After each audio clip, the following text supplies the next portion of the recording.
Muy buenos días, mi nombre es Luis Capote Pérez y me encuentro aquí en la unidad de docencia virtual de la Universidad de La Laguna para grabar una píldora informativa sobre los modos de adquisición de la propiedad y demás derechos reales que están contenidos en el Código Civil Español.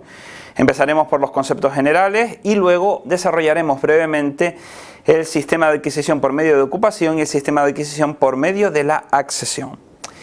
En nuestro derecho, concretamente el artículo 609 y también los artículos 353 y siguientes del Código Civil establecen cuáles son los modos en los cuales o a través de los cuales se puede llevar a cabo la adquisición de la propiedad y los derechos reales en general. Aunque luego veremos, aunque puede comprobarse que en realidad en función del tipo de derecho real en el que nos encontramos, algunos modos serán posibles en tanto que otros no. Los modos reconocidos y enumerados en el artículo 609 son la ocupación, la sucesión, entendida como la sucesión mortis causa a través del mecanismo de la herencia, la donación,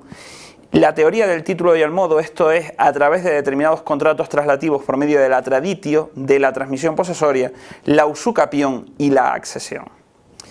Empezando por la ocupación, esta está regulada en los artículos 610 y siguientes, donde se tratan tres conceptos distintos: la ocupación en sentido estricto, el concepto de tesoro oculto y el concepto de hallazgo. El denominador común de estos tres supuestos es el hecho de que una persona entra en posesión de una cosa. Ahora bien, en función de las circunstancias de esa cosa, en función de las intenciones de esa persona, las consecuencias jurídicas van a ser distintas. En algunos casos se adquirirá automáticamente la propiedad, pero en otros no va a ser así, sino que va a haber que responder a determinados mandatos establecidos bien en el Código Civil, bien en leyes especiales, como por ejemplo la de rescate y salvamento marítimo o bien la de navegación aérea. Entrando por la ocupación, esa la podemos entender como la adquisición de la propiedad por medio de la apropiación posesoria. En primer lugar, se trata de la adquisición, la toma de posesión de una cosa que necesariamente es mueble. ¿Por qué? Porque el artículo 17 de la Ley de Patrimonio de las Administraciones Públicas establece que aquellas cosas inmuebles, aquellas fincas que han sido abandonadas o que son lo que se conoce como res nullius, no pertenecen a nadie, pasan automáticamente a titularidad pública. Es decir, no cabe la posibilidad de que una persona por medio de esa ocupación, sea con C o sea con K, pueda convertirse en propietario de un inmueble abandonado, sino que esto queda circunscrito consecuentemente a las cosas, a los bienes tangibles muebles. ¿Cuál es la condición de esos bienes? Exactamente ser res nullius, esto es, cosa que no pertenece a nadie, o res derelictae, cosa que habiendo pertenecido a alguien ha sido abandonada por su titular anterior. Por último, en cuanto a la persona del ocupante, esta tiene que tener, dice el 443, el animus de convertirse en propietario, es decir, un elemento en el cual al hecho físico de tomar posesión añadimos el elemento intelectual de querer convertirse en propietario. Ahora bien, ¿qué sucede cuando no estamos ante una cosa abandonada, una cosa que no pertenece a nadie, sino una cosa perdida? Pues ahí específicamente se establecen dos conceptos: la idea de hallazgo y la idea de tesoro oculto. Por un lado, en el caso del hallazgo, la premisa es que estamos ante cosas perdidas, con lo cual la apropiación posesoria ya no equivale a la adquisición de la propiedad. ¿Cuál es la respuesta que da el ordenamiento jurídico? Pues que quien encuentra algo perdido tiene la obligación de devolverlo si conoce al dueño y de consignarlo ante la administración local si no lo conoce. En el caso de cosas deteriorables, aquellas en las que el transcurso del tiempo juega en contra de su propia existencia, se puede plantear la posibilidad de una venta en subasta pública si la persona de su titular no la reclama. En el caso de cosas no deteriorables, se plantea la idea de un depósito durante un periodo no superior a 2 años, pasado el cual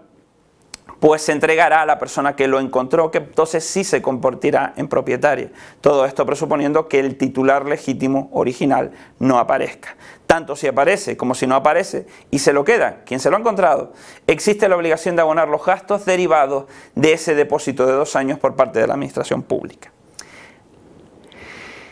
En segundo lugar, nos encontramos la posibilidad de que se apliquen reglas de carácter especial. Y aquí hay un pequeño caso que atañe a la isla de Tenerife, que se produjo hace más o menos 30 años, que está relacionado con el salvamento marítimo.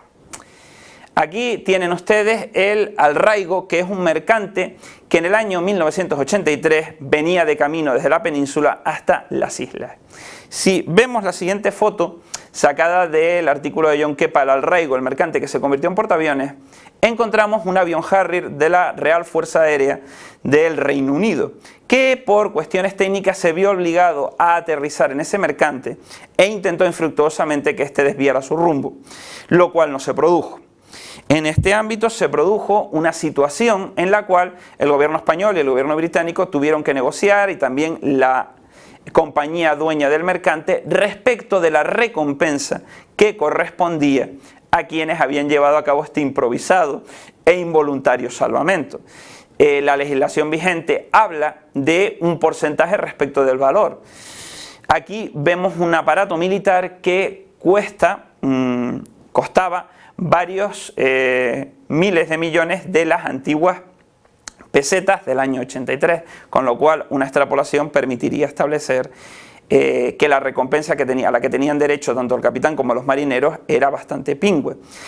Un desarrollo de cómo se produjeron los acontecimientos se encuentra en ese artículo que está ahí citado, del cual se han sacado las fotos y al cual me remito para que vean que a veces estas cuestiones teóricas de las que hablamos en el marco del derecho civil sí tienen trascendencia práctica y dan para anécdotas cuando menos curiosas. Por otro lado, ¿qué sucede cuando esa cosa que nos encontramos puede tener un valor? Y ahí entra el concepto de tesoro.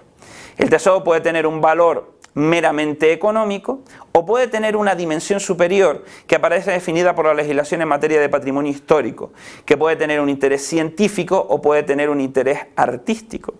En función de esa situación, pues entra en juego la actuación pública como defensora de ese interés general, que es la cultura, que es el patrimonio histórico de una región, de un país, etc. Y a ella nos remitimos. Pero ¿qué sucede cuando no existe esa dimensión donde entra en juego una administración pública competente en la materia? Pues el ordenamiento jurídico, cuando nos planteamos el tema de encontrar algo que tiene un valor y que no está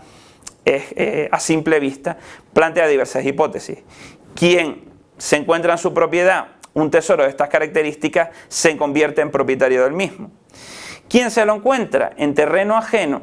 tiene la obligación de comunicarlo al propietario del inmueble, pero también tiene un derecho en tanto que descubridor cuando es accidental. Es decir, en ese segundo caso hay un reparto de ese tesoro que se ha encontrado. Pasamos ahora al funcionamiento de otra forma de adquisición de los derechos reales, en especial de la propiedad, que es el concepto de accesión, que es un concepto muy amplio dentro del cual se engloban tanto actuaciones de la naturaleza como actuaciones de los seres humanos y que afectan tanto a bienes muebles como a bienes inmuebles. En el ámbito de la accesión inmobiliaria podemos encontrar la acción de las fuerzas de la naturaleza. El código piensa sobre todo en la acción de las aguas, principalmente de los ríos. También hay una referencia a la legislación administrativa en materia de aguas. En Canarias, evidentemente, esa función pues no es tan fácil que podamos percibirla, pero sí tenemos otros elementos de la naturaleza donde se produce una acción que podríamos considerar análoga o equivalente, como es el caso de los barrancos o, por supuesto, de los volcanes. En el caso de la accesión artificial nos encontramos con la cuestión de a quién pertenece aquello que se siembra o aquello que se construye sobre un pedazo de la corteza terrestre y qué sucede cuando hay unas divergencias entre la propiedad de los materiales y la propiedad del terreno o cuando se construye en terreno ajeno.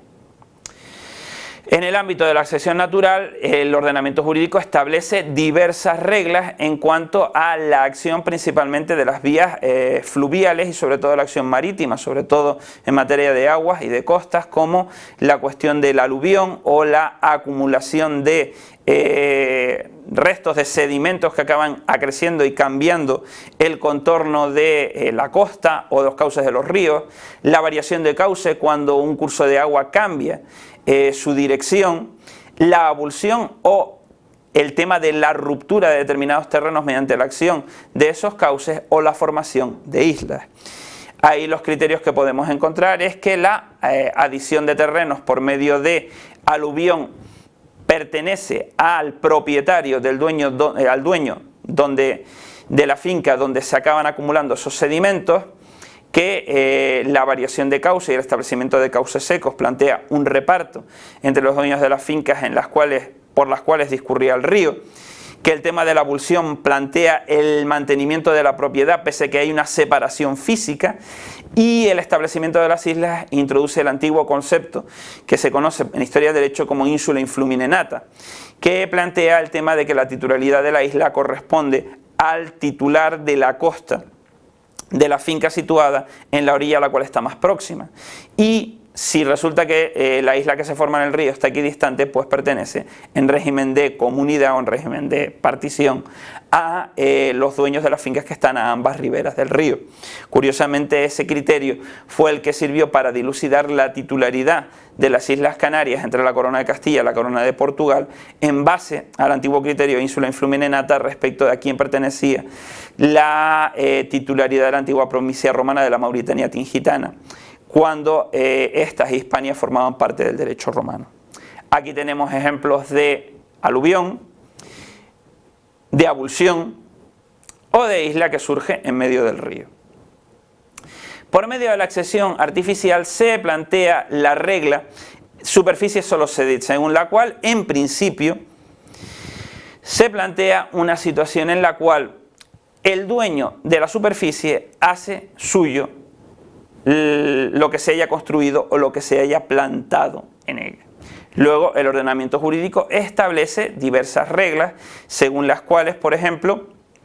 cuando la construcción se produce con material ajeno,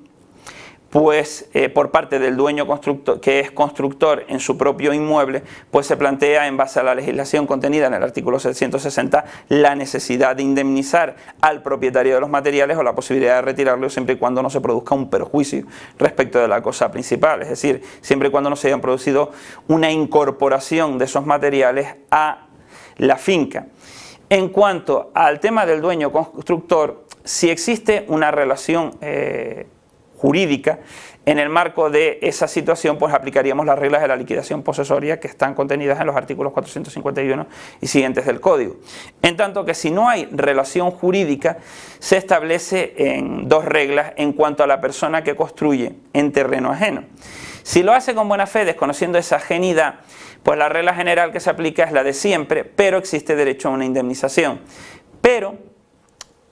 si se actúa con la conciencia de que se estaba construyendo sobre terreno ajeno, no existe derecho a indemnización y además se plantea la posibilidad de una demolición por parte del dueño del terreno.